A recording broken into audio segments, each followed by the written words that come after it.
മിനിങ്ങാന്ന് ലോറേനെ കൊണ്ട് നടക്കാൻ വന്നപ്പോൾ വറ്റി വരണ്ട് കിടന്ന് നമ്മുടെ പറമ്പിലെ തോട് ഒറ്റ മഴ കൊണ്ട് ഇങ്ങനെയായി കേട്ടോ. പക്ഷേ ഒരു പ്രശ്നമുണ്ട്, ചുറ്റും ഈ പള്ളയെല്ലാം നിൽക്കുന്നതുകൊണ്ട് നമുക്കതിൻ്റെ ബ്യൂട്ടി അങ്ങോട്ട് കാണാൻ പറ്റുന്നില്ല. നമുക്കത് തെളിച്ചാലോ? പാപ്പിക്കുട്ടനെ കരയ്ക്ക് ഇരുത്തിയിട്ട് ചറ പറയാൻ നമ്മൾ ആ പള്ളയെല്ലാം വീട്ടി, പള്ള എന്ന് പറഞ്ഞ് ഈ നിൽക്കുന്ന കുറ്റി ചെടികളൊക്കെ ഇല്ലേ അതിന് പറയുന്നതാണ് കേട്ടോ. അതെല്ലാം വലിച്ചു വാരി പറിച്ച് പള്ളയെ കളഞ്ഞിട്ട് വീണ്ടും പള്ളയെ കളഞ്ഞു. അങ്ങനെ ക്ലീനാക്കി വെച്ചു. പാപ്പിക്കുട്ടനെ കരയ്ക്ക് ഇരുത്തി 2-3 ഫോട്ടോഷൂട്ടൊക്കെ നടത്തി ചെറിയൊരു വീഡിയോ ഒക്കെ എടുത്ത് വെള്ളം ഒഴിച്ചിട്ട് കുടിക്കാൻ കൊടുത്തു. അവന് പക്ഷേ വെള്ളത്തിനോട് വലിയ താല്പര്യമൊന്നുമില്ല, കുടിക്കാനൊക്കെ കുളിക്കാനൊക്കെ അല്ല.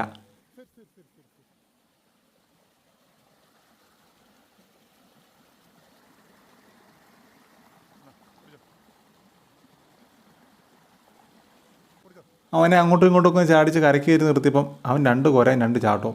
എടാ ചേട്ടാ, ഈ വെള്ളത്തിൽ കളിച്ചാൽ മതി, വീട്ടിൽ പോവാം.